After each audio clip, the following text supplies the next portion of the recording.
미국의 그 트럼프 대통령이 이제 대통령에 취임한 이후로 제가 이 성경에 예언된 이제 미국에 대해서 말씀을 드렸고 그 끝을 이제 맺지 못해서 오늘 그 연장선상에서 말씀을 드립니다. 아마 이번 금요일하고 다음 금요일까지 말씀을 드리면 이제 미국과 관련된 그 말씀이 맞춰지게 되고 또 기왕에 시작한 김에 이어서 우리 재림교회가 가지고 있는 이 종말론적인 그 예언적인 그 내용들을 8월까지 이 금요일마다 말씀을 드리도록 하겠습니다. 오늘 제목은 미국 다음에 세계 최강대국은 어느 나라가 될 것인가? 이 패권 국가라고 이야기를 하는데요.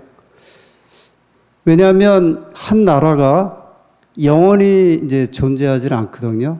늘 이제 바뀌게 되는데 일단 지금은 성경에 예언된 이 국가죠. 미국이 세계의 최강 국가로 이제 자리 잡고 있는데 이 미국도 영원히 가지를 못하는데요.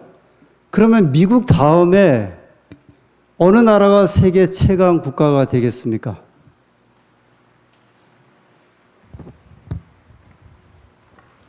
자, 이제 어디 될 것 같아요? 미국 다음에 중국? 하늘나라? 그거는 이제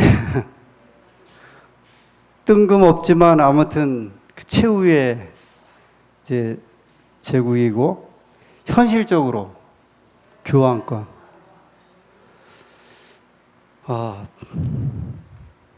워낙 우리가 이제 이 내용들을 알고 있어서 이제 교환권이라는 이야기를 하는데요. 그래 현실적으로는 이제 미국 다음에 제국은 이제 중국이라고 이야기를 하잖아요. 중국.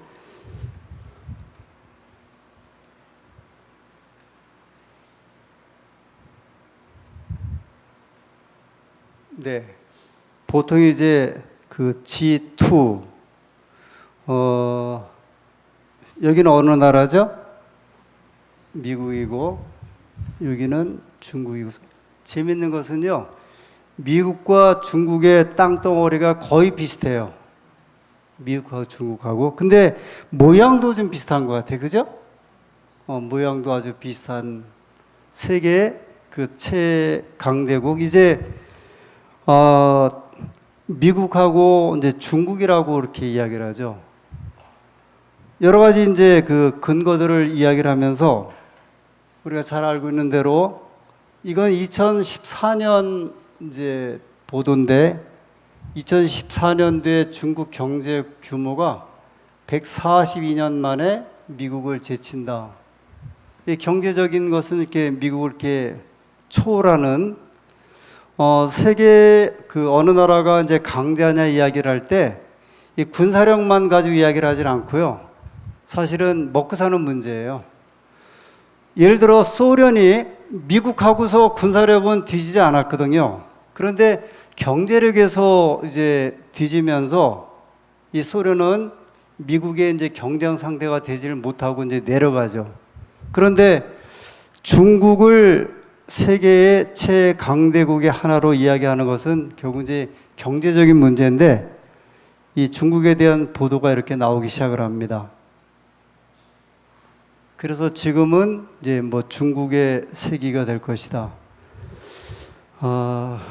사실 저게 계속 된다고 하면 한국은 참 그 괴로운 나라가 되는데 문재인 대통령이 독일에서 그 중국의 국가 주석 시진핑을 만났죠. 그때 시진핑이 분명하게 문재인 대통령에게 우리는 북한과 혈맹이다 이야기를 했어요. 남한이 미국하고 혈맹인 것처럼 아주 피로 맺은 나라인 것처럼 우리는 누가 뭐래도 북한하고 이제 피로 맺은 국가다. 중국은 한국이 완전히 이렇게 북한처럼 이렇게 의존하거나 무릎 꿇고 들어오지 않는 이상은 절대 한국을 자기와 가까운 동반 국가로 생각하지 않을 거예요. 여러 가지 이제 그 전략적인 면에서 그러는데, 근데 저렇게 사실 중국이 굉장히 무지막지한 국가거든요. 생각보다는 이 공산주의 국가고 그다음에 무신론 국가이기 때문에요. 굉장히 무지막지해요. 근데 만약에 저런 나라 밑에 한국이 과거 5,000년 동안 시달렸던 걸 생각을 해서 앞으로 저 중국이 세계의 최강대국이 된다고 하면 우리나라의 그 모양은 어떻게 되겠어요? 정말 울 밑에 선 이 봉숭아처럼 처량하기가 그지없을 거예요. 그런데 이제 세상에서 볼 때는 미국 다음에는 여러 가지 여건과 조건을 볼 때 누가 이제 세계 최강대국이 되냐면 중국이 되는 거거든요. 중국이. 그렇게 되면 이제 우리나라에 대한 문제가 아니라 성경 예언을 공부하고 있는 제7일 안식일 예수재림교인들에게는 좀 심각한 문제가 하나 생겨요. 그게 무슨 문제가 생기냐면 요한계시록 13장에 보면 바다에서 올라오는 짐승이 하나 있죠.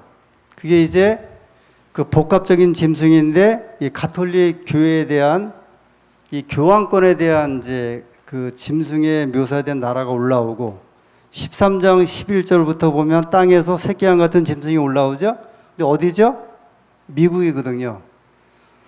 그 땅에서 올라온 짐승이 바다에서 올라온 짐승을 위해서 이제 우상을 이렇게 만들고 경배하라고 하고 연합한 다음에 그 다음에 그 미국이라는 나라가 이제 가톨릭을 위해서 세상에 있는 사람들에게 경배하지 아니하면 다 죽이게 하는 사형명령을 내리고 이렇게 이제 수순이 시작되면서 이 세상의 마지막은 미국과 가톨릭의 연합으로 이제 맞춰지는 이제 그 시나리오거든요. 결국은 이제 어디가 이제 최강대국이 되냐면 나라도 아닌 나라 같은 가톨릭이 세계 최강대국으로 이제 이 세상을 이렇게 마치게 하는 거거든요. 근데 세상적인 전망은 전혀 가톨릭은 보이질 않고 가톨릭은 아예 꿈도 안 꾸고 어느 나라가 미국 다음에 세계 최강대국이 될 것이다? 중국이 된다고 하고 있거든요. 이 세상 사람들은 이 문제에서 아무도 관심을 기울이지 않는데 저희는 150년 동안 이 문제에 깊은 관심을 기울이고 어디를 예언을 한 것은 정확하게 맞았냐면 미국을 적용한 건 사실 맞은 거예요. 땅에서 올라오는 새끼양 같은 짐승이 미국이라는 것을 적용한 그것이 한 150년 동안 여지없이 맞았고 지금 이제 그 모습을 보았는데 저 가톨릭은 아예 보이지도 않는 것 같은데 세상은 어떤 나라가 이제 미국을 뒤를 이어서 그 다음에 이제 그 자리를 차지할 것으로 보이냐면 중국이거든요. 그러면 우리가 가지고 있는 이 문제를 어떻게 이제 풀이할 수 있을까? 사실 이 내용은 기억하시는 분은 한 3년 전에, 거의 4년 전에 제가 안식일에 한번 다뤘던 주제예요. 그런데 사실 이 주제를 또 오늘 다루는 것은 우리 이제 김한숙 성도님하고 염기런 성도님이 저희 교회, 이 가톨릭에서 저희 교회로 오시면서 제가 이 예언 문제를 공부하는 가운데 이제 다시 한번 취급하는 주제인데 혹시 그때 기억하시는 분들은 보시고 다시 한번 이 주제를 가지고 이 마지막 때에 대한 이야기를 좀 나누도록 하겠습니다. 세계 정치학회라고 하는 게 있어요. 세계 정치학자들, 세계 유수한 정치학자들이 이제 모임인데요. 세계 정치학회입니다. 여기에서는 이 세상에 대한 여러 전망, 그 다음에 이제 연구하는 단체죠. 이 나라에 대한 흥망성쇠, 군사력, 그 다음에 정치, 경제 이것을 총망라해 갖고 이제 계속 진단하고 연구하는 단체인데 이 단체에서 과거 500년 동안에 이 세계를 제패한 이 세상을 제패한 그 나라들의 특징을 갖다 이렇게 이제 연구한 거예요. 근데 이 내용은 오늘 저희들에게는 대단히 아주 흥미로운 이 연구 주제고 이 사실을 통해서 우리가 지금 생각하고 있는 미국 다음에 최강대국으로 세상을 지배하게 될 이제 이 천주교에 대한 그 아주 놀라운 예언적인 전망을 이 모습을 통해서 이제 보게 되는 겁니다. 근데 지난 500년 동안, 예를 들어 1495년 이래 500년에 걸쳐서 세계 패권국은 이제 세계를 지배하는 국가예요. 이 국가의 흐름을 이제 조사한 건데, 500년 전에 포르투갈이 한 100여 년 동안 세계를 지배했고요. 그 다음에 네덜란드, 그 다음에 영국, 그 다음에 미국. 이게 한 100년 정도씩 이렇게 약 100년씩 단위로 돌아가면서 이 세상을 이렇게 지배한 이제 그 사이클이 있는 것을 보고, 그래서 이것을 뭐라고 얘기했냐면 장주기라고 해갖고 롱 사이클 디어리. 그래서 이제 한 100년의 그 긴 기간의 주기를 가지고 패권 국가가 하나 생겼다가 그 패권 국가가 망하고 이제 힘을 잃고, 그 다음에 이제 또 이제 나라가 일어나갖고 세계를 지배한 거를, 그 사이클을 이제 조사한 겁니다. 근데 이걸 조사해 보니까요, 패권 교체 주기는 대략 한 100여 년, 그러니까 한 100여 년 동안 세계를 이렇게 이제 지배한다는 거예요. 그 다음에 이 패권 국가가 교체할 때, 바뀔 때 20, 30년 동안 전쟁이 일어난대요.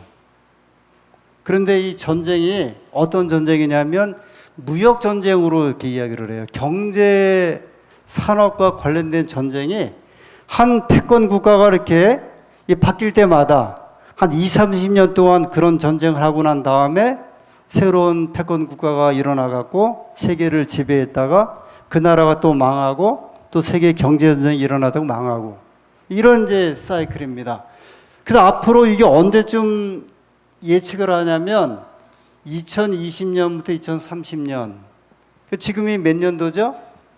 2017년도니까 앞으로 3년 후부터 해갖고 한 10여 년 동안 세계 이제 경제의 어떤 싸움들이 벌어진다 얘기를 합니다. 그게 이제 지금 우리가 이제 어느 걸 통해서 보냐면 미국하고 중국하고 통해서 보는 거예요.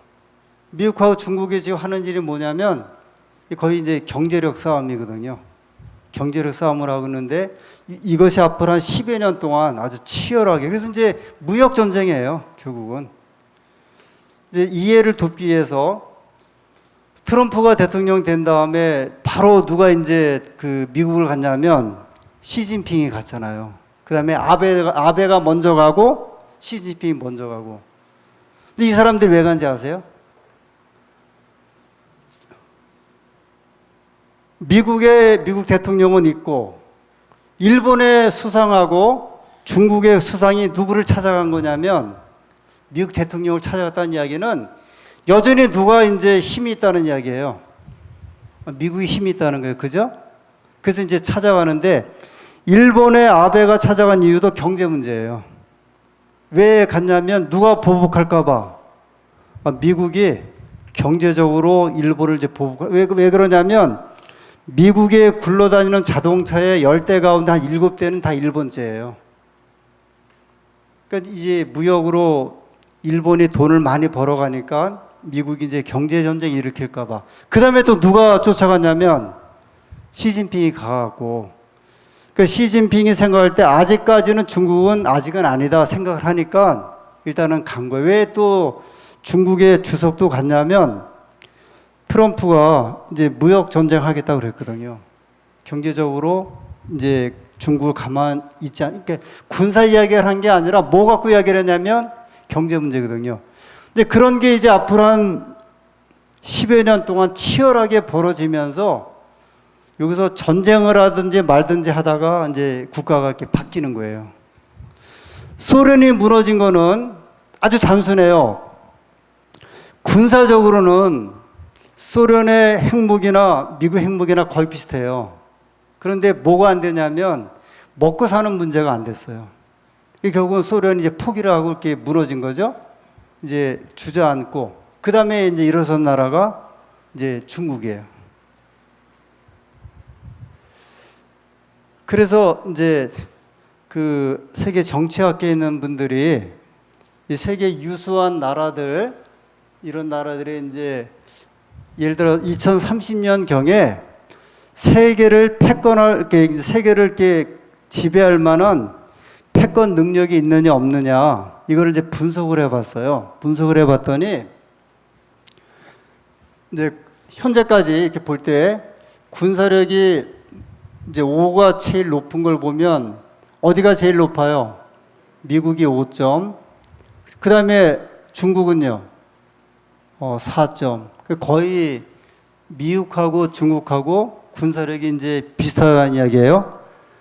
EU, 저기 유럽 연합인데 2 정도밖에 안 돼요. 일본은 1, 러시아는 이제 3으로 떨어졌어요. 경제가 안 되니까 이제 뒤로 이제 처집니다.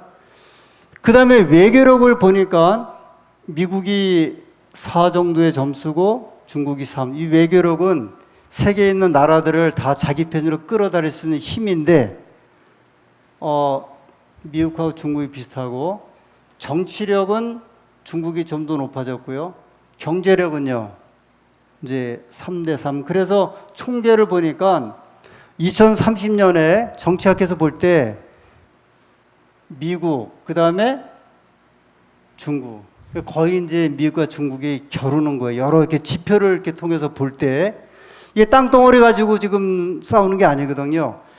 땅덩어리 가지고 제일 큰 나라는 러시아예요. 두 번째는 카나다거든요. 근데 이제 세 번째는 미국이고 네 번째는 이제 중국이에요.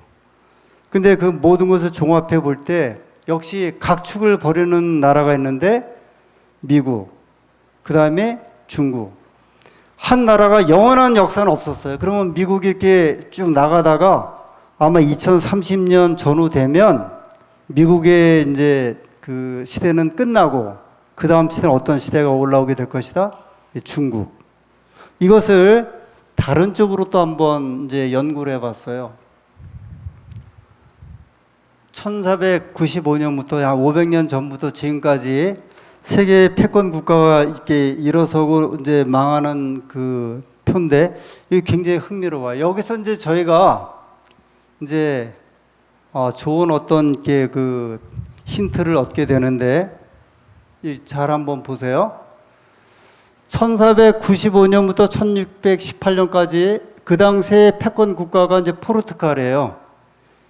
이제 왜 포르투갈을 이야기하냐면 포르투갈이 그 당시에 그 무역이 발달하고 그 다음에 이 배가 발달하면서 이 나라 사람들이 이제 세계를 다니면서 식민지를 많이 이제 유지를 했죠. 만들었고. 그래서 하여튼 그 당시 1400년대 패권 국가는 포르투갈이고 여기에 이제 도전하는 국가가 이제 스페인.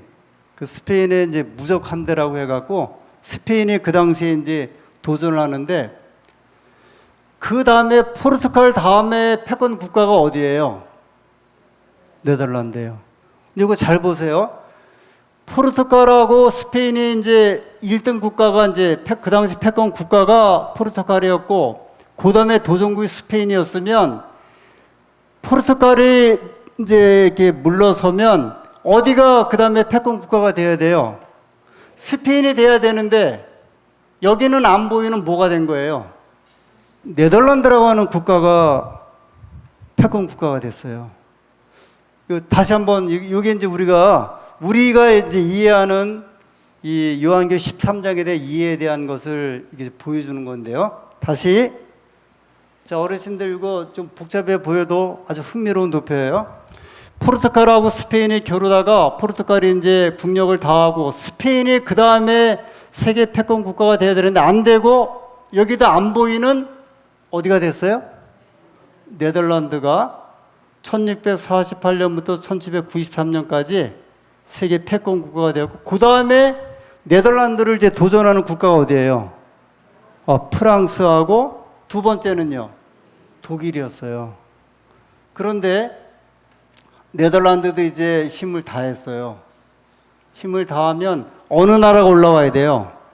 프랑스가 올라와야 되는데 프랑스가 올라오는 것도 아니고 독일이 올라오는 것도 아니고 어디가 느닷없이 올라와요? 영국이 올라와요. 그러니까 이런 거예요. 이쪽에 아버지가 왕이고 첫째 아들, 둘째 아들, 셋째 아들, 넷째 아들이 있는데 아버지가 왕이 돌아가시면 당연히 어느 아들이 왕이 돼야 돼요?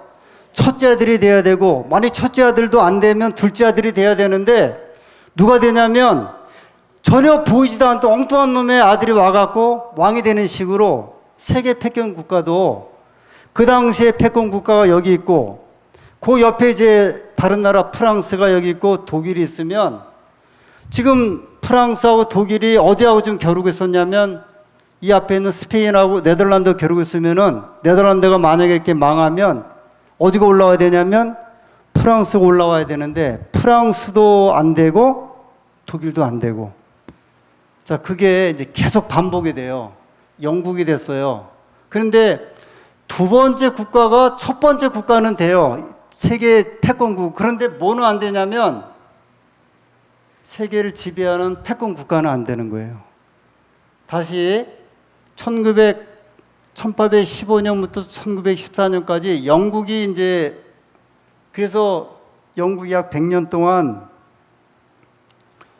영국을 말할 때 해가 지지 않는 나라 이렇게 이야기를 하죠. 이 말은 뭐냐면 영국이 식민지로 세운 나라가 세계 전체로 있기 때문에 어느 나라에 쫓아가든지 다 어떤 땅이에요?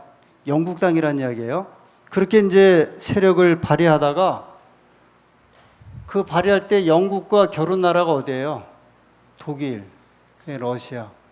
그 2차 세계대전 때 또는 1차 세계대전 때 독일하고 영국하고 얼마나 치열하게 전쟁을 했어요. 그렇게 아주 끈질기게 독일이 영국을 정복하려고 했는데, 영국이 해가 진 다음에 느닷없이 영국이 이제 힘을 잃어버린 다음에 누가 올라와요? 미국이 올라오는데, 미국이 보였어요, 안 보였어요? 안 보이는 국가예요. 여기 지금 독일이 오든지 러시아가 와야 되는데 미국이 올라와 갖고 1945년부터 대략 한 2030년까지 이제 세계를 지배할 것으로 생각을 합니다. 근데 왜 이제 이걸 가지고 고민하냐면, 그러면 지금 이제 이렇게 이 도표를 보면 미국하고 소련, 옛날에 소련이 이제 겨루는 세계 제1도전국이었고, 그 다음에 중국이었는데, 그러면 미국 다음에는 누가 올라가게 돼 있어요?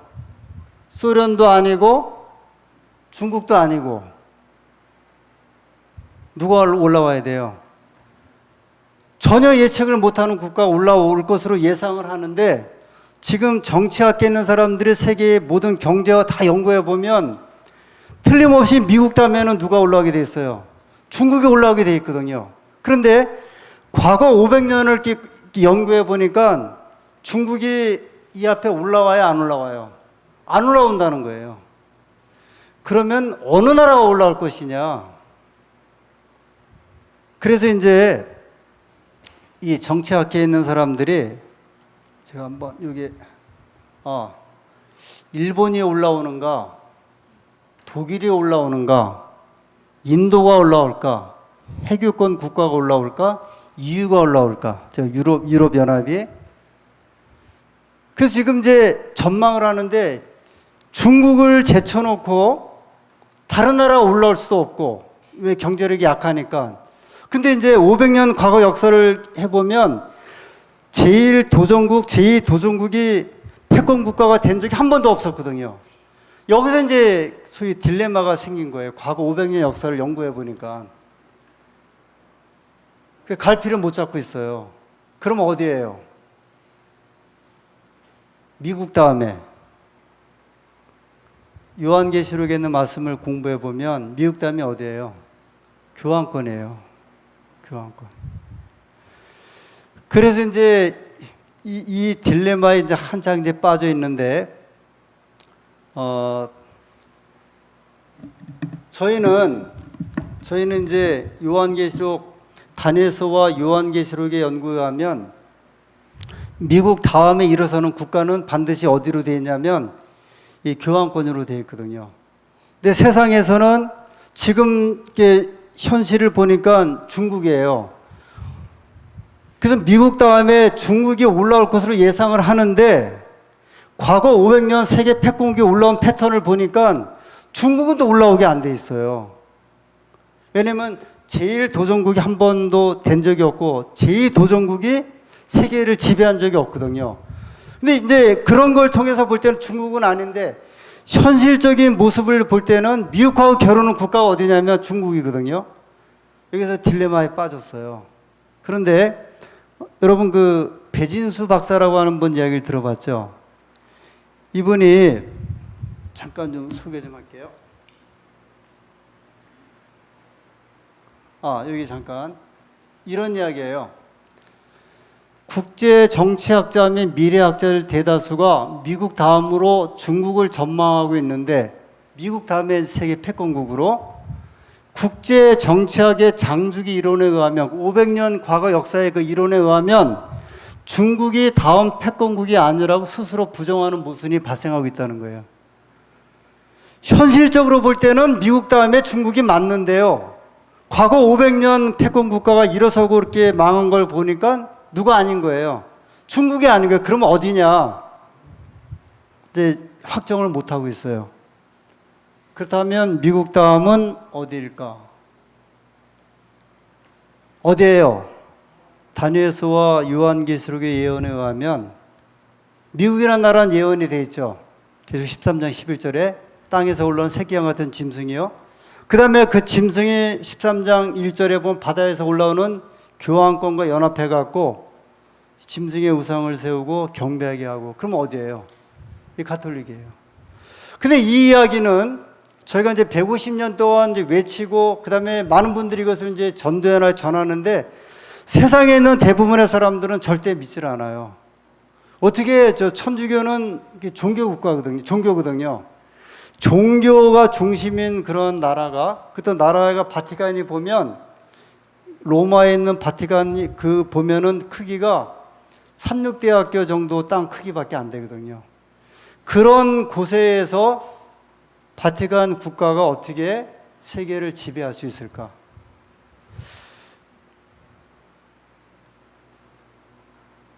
제가 이제 배진수라는 박사, 잠깐 이분이 이렇게 생기신 분인데, 제가 이분이 이렇게 말했기 때문에 저희가 이 이론을 이제 이 예언을 믿는 것이 아니라 이미 저희는 이제 이 미국 다음에 가톨릭이 연합해갖고 마지막 사건을 이룬 것을 이미 알고는 있는데, 아까 제가 설명드렸던 그런 이론들에 관해서는 이제 누가 연구한 거냐면 여기 이렇게 이런 이제 박사들이 연구를 한 거예요. 이분이 그 배진수 박사라고 하는 분이, 이분이 이제 그 1986년도에 서울대학교를 마치고 이 정치학 이제 박사과정을 공부하러 미국으로 이제 유학을 갔어요. 갔는데 86년도에 그 대학 캠퍼스에서 책 이제 이렇게 그 판매하는 세일하는 이제 그런 판매가 있었는데, 자기가 이렇게 다니다 보니까 이렇게 얇은 소책자 하나를 이렇게 발견했대요. 그 내용이 뭐냐면 미국 다음에 어떤 국가가 세계를 지배할 것인가, 이제 그런 이제 책 제목이었대요. 미국 다음에 패권 국가는 어느 나라인가. 이게 아주 이렇게 작은 소책자인데, 그래서 이제 이분이 정책을 공부하는 분이고 세계 나라의 미래를 공부하는 사람이기 때문에 이 작은 책자에서는 미국 다음에 어느 나라가 세계를 지배할 것인지 흥미로워서 그걸 이제 책을 갖고 왔는데, 워낙 이제 유학 생활에 바쁘다 보니까 그 책을 펴지를 못하고 이제 두고 있다가 우연하게 그 교제를 하게 되었는데, 누구랑 교제하게 되었냐면 우리 안식일교회 여청년하고 이제 대학에서 만나갖고 교제하고 이제 결혼을 이제 했대요. 그런데도 이제 그냥 이렇게 일반적으로 우리 교회에 대한 이야기만 들었지 예언적인 그 깊은 이야기를 이제 잘 모르고 이렇게 생활을 하고 있었는데, 그 말씀드린 그 작은 책자를 이제 어디다 둘까 하다가 자기 그 부인이 어디다 뒀냐면 그 막 책을 막 정리하고 이제 버리는 중에 버리지를 못하고 이제 이렇게 한쪽에 쌓아놨는데, 그 사이에 이분이 먼저 이제 한국으로 이제 귀국을 했어요. 귀국을 하고 그 남편이 이제 두고 한 책임이 이런 걸 가지고 이렇게 막 정리를 하는데, 그 이웃집에 우리 재림교인 할머니가 같이 사셨는데 이분이 와서 이렇게 도와주면서 책을 막 이렇게 정리하다가 갑자기 이렇게 낡고 이런 그 책자를 하나 들더니 이 책은 꼭 한국 가면 당신 남편이 읽어보라고 버리지 말라고 그렇게 신신 부탁을 하더래요. 그래서 이제 그 책을 어떻게 할까 하다가 짐을 싸는데 그 세제 같은 이제 그 짐을 싸는 데에다가 그 사이에다 그걸 이제 꽂아놨답니다. 그 책을. 이 꽂아놓고 한국에 와갖고 또 그 책을 갖다 세제를 가지고 그 화장실 목욕탕 그 위에 선반에다 이렇게 올려놨대요. 그 상태로 이제 얼마가 지났냐면 10년이 지난 거예요. 그 책이 그대로. 그 아무튼 간에 처음에 구입하고 1997년에 이 배진수 박사라고 하는 분이 이제 화장실에 이렇게 앉아 있는데 갑자기 그 선반 위에 있던 그 세제 거기서 책이 하나 툭 떨어지는데 자기가 10년 전에 유학 그 초에 구입했던 그 책이더래요. 그래서 이게 지금 뭔가 그렇게 봤더니 그 저자는 누구로 되어 있냐면 엘렌 G. 화이트. 엘렌 G. 화이트는 자기가 교회에서 들었던 선지자거든요. 근데 선지자가 이분이 무슨 이제 이런 책을 썼나 하고서 거기 이렇게 보니까 자기가 그토록 연구하고 싶었던 세계 장래에 대한 예언인데 이 책을 보니까 그 안에 이제 각시대 대쟁투죠. 그 책이 이제 각시대 대쟁투였어요. 그 책을 이렇게 안에 요약된 걸 보니까요. 이 마지막 때 세상 재구에 대한 예언을 하는데 어디를 예언하냐면 미국을 예언한 것을 이제 거기서 책에서 본 거예요. 자기가 얼핏 듣긴 들었는데 그렇게 크게 이제 관심을 기울이질 않았대요. 그 다음에 미국 다음에 세계를 지배할 패권 국가를 소개했는데 어디를 소개했냐면 이 천주교회를 소개한 거예요. 이제 그거를 이제 이분이 거기서 빛을 받아갖고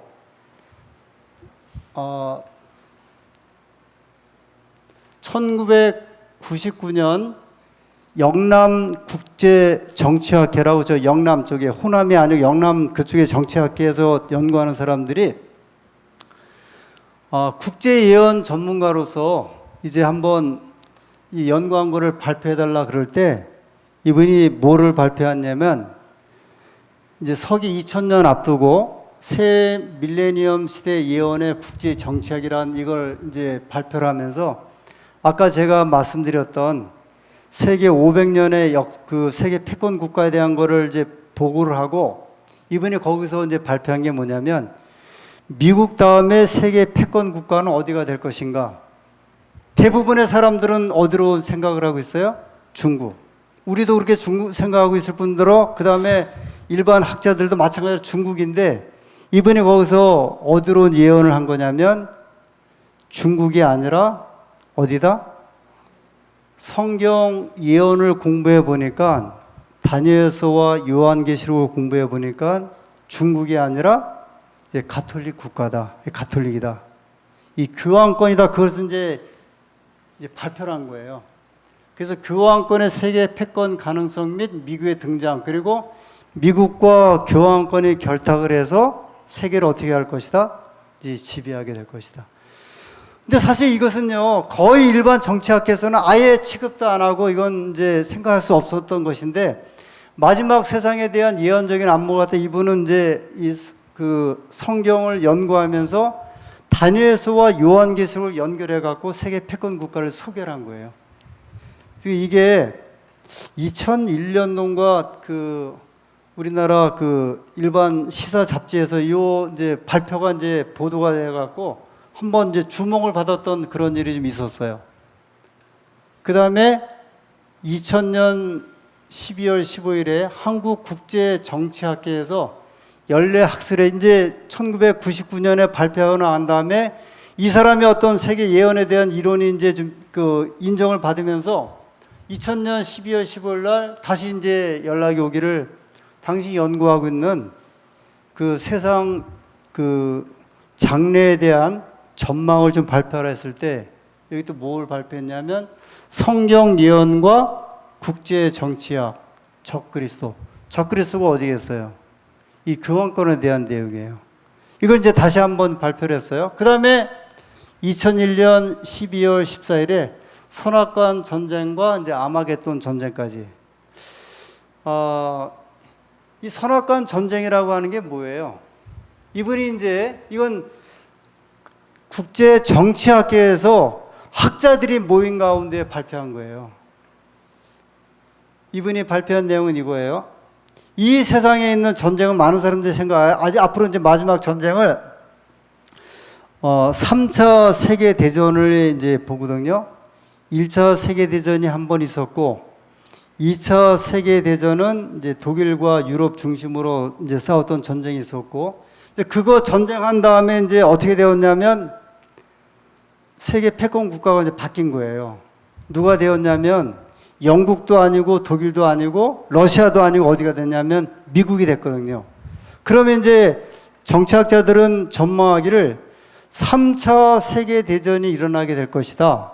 3차 세계대전이 일어나는 이유는 패권 국가가, 새로운 패권 국가가 일어서게 된다.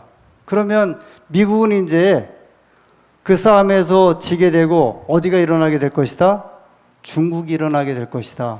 그게 말하는 소위 세계 3차 세계대전이 마지막 때 전쟁의 시나리오거든요. 근데 배진수 박사는 뭐라고 이제 보고를 했냐면 세계의 마지막 때의 전쟁은 그런 전쟁이 아니라 선악간의 전쟁이다.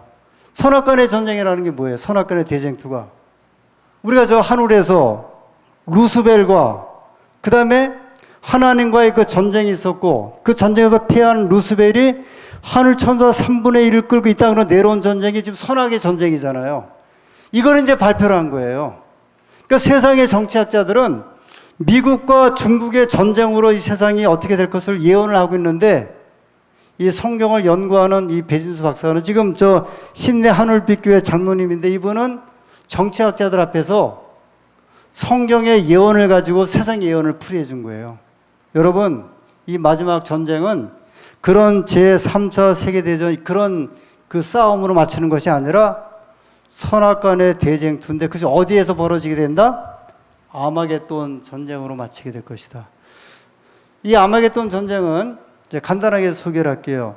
요한계시록 16장에 나오는 전쟁이에요. 그래서 이제 세상에 많은 사람들이 마지막 전쟁을 아마겟돈 전쟁으로 봐요. 세계 3차 세계대전 또는 아마겟돈 전쟁. 이 아마겟돈인 거는 이제 유명한 거죠. 그 조영기 목사님이 쓴 요한계시록 연구나 일반 계시록 연구에 보면 아마겟돈 전쟁은 어디에서 벌어지는 전쟁이냐면 이스라엘 땅에서 벌어지는 전쟁으로 봐요. 그래서 뭐라고 풀이하냐면 중국의 2억 명의 군대가 그 예언도 너무 황당하죠.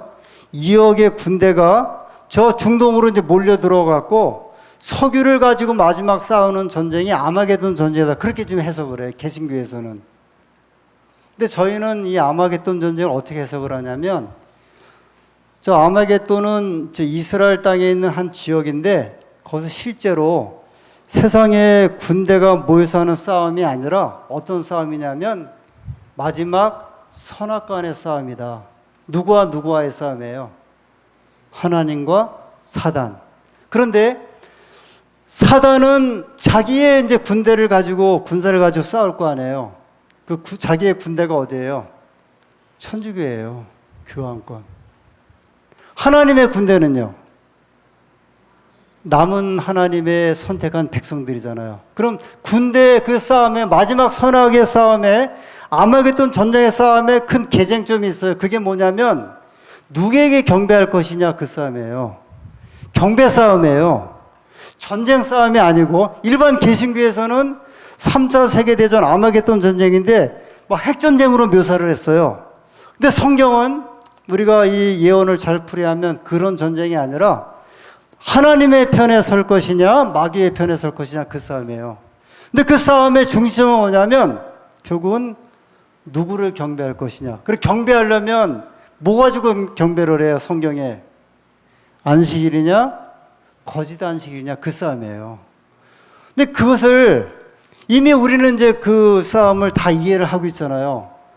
이 정치학계에서 이 배진수 박사는 2004년도인가 그 정부에서 세운 그 동북아 재단의 제3연구실장이에요. 수석 연구위원이면서 그 정부에 이 고용된 이제 정치학 박사인데, 이분이 세상에 있는 박사들에게 어떻게 이 세상에 대한 장래를 예언하냐면, 여러분, 이 세상의 마지막 때 전쟁은 다시요, 미국과 중국의 전쟁도 아닙니다. 무역 전쟁이 일어나요. 그런데 마지막 때 주도권은 이제 누가 지게 될 것이다? 결국은 미국이 그 앞장서 나가고, 미국을 앞장서 나가게 하는 이제 국가가 어디예요? 교황권이에요. 이것은 어디를 대표하는 세력이에요? 마귀를 대표하는 세력이거든요. 그 다음에 하나님의 백성들이 있죠. 그 두 세력이 연합해서 싸우는데, 그 마지막 때 가장 큰 경제적인 문제를 가지고 이끌어 나갈 이제 단체가 어디냐면 교황권을 중심으로 한 단체죠. 그 마지막 때 전쟁은 선악의 전쟁이에요. 결국은 이제 그것을 이제 소개한 책이 어떤 책이냐면 각 시대의 대쟁투예요. 이 대쟁투를 통해서 이 싸움이 어디서 시작이 되었다? 저 하늘 우주에서 시작이 되어 갖고, 하나님 편, 그 다음에 루스벨 마귀 편, 선이냐 악이냐, 그 싸움에 하나의 특별한 싸움에 이제, 그래서 이제 마지막 때에는 성경의 예언은 그거예요. 거짓 안식일을 중심으로 이제 모이는 무리가 있고요. 그 단체가 있고, 그 다음에 수는 적지만 참 안식일을 중심으로 모이는 이 두 백성 간의 싸움이 선악의 싸움이고 각 시대의 대쟁투예요. 이것을 소개한 책이 무슨 책이냐면 다니엘서하고 요한계시록이고, 그 다음에 이제 그런 내용을 이 배진수라고 하는 이 정치학을 공부한 이제 박사님이 과거 500년 동안의 세상 역사를 가지고 보면서 마지막 때에 미국을 이어서 등장할 세계 패권 국가는 중국도 아니고 러시아도 아니고 인도도 아니고 어디라고요? 교황권입니다. 그것을 이제 소개한 내용이 이 내용이에요. 자, 그래서 저희가 제가 꽤 여러 달 동안 이제 미국이라는 나라를 중심으로 계속 말씀을 드리면서, 미국은 이제 하나님께서 예언적인 안목을 통해서 볼 때 마지막 때에 교황권이 일할 수 있도록 그 밑받침을 다하는 국가예요. 그 군사적인 거, 정치적인 거, 경제적인 것을 다 만들어주고, 그 다음에 마지막 그 일을 하는 이제 이 국가이자 이제 종교적인 단체가 어디냐면 이제 교황권이에요. 그것이 오늘 저희가 세상께 돌아가는 상황을 통해서 보여주는 예언입니다. 그래서 제가 이제 마치면서, 한국 사람들은 은연중에 우리가 여기 한국에 살아서 그런지 몰라도 미국은 별로 두려워하지 않아요. 그죠? 미국 얼마나 멀리 살기도 하고. 근데 누구를 두려워하냐면 잠재적으로 중국이에요. 왜 그러냐면 거의 5,000년 동안 이제 시달렸거든요. 근데 지금도 이제 어디가 이제 앞에 놓여져 있냐면 중국이 이제 지금 계속 놓여서 힘을 발휘하는데, 저는 이 예언적인 내용을 보면서 물론 이제 어려워지는 것은 마찬가지지만 그래도 중국에 의해서 시달림을 받지는 않겠다는 생각이 들면서 예언적인 면을 볼 때 하나님께서 그래도 이 민족에게 특별한 사명을 주셔서 이렇게 헤쳐나갈 수 있는 빛을 주시고, 여기에서 우리가 이제 세상을 이렇게 바라보는 어떤 그 안목, 그 다음에 세상을 분별하는 시선을 우리에게 좀 가지도록 하나님께서 여러 이제 경로를 통해서 교훈하시고 말씀을 주고 계십니다. 아무쪼록 예언적인 이런 내용들을 좀 다시 한번 확인하면서 하나님께서 우리에게 보여주시는 그 예언적인 그 계단과 단계가 아주 굉장히 분명하게 저희들에게 그 제시되고 보여주고 있다는 사실을 다시 한번 기억하시게 되기를 바라면서 오늘 말씀을 마치겠습니다.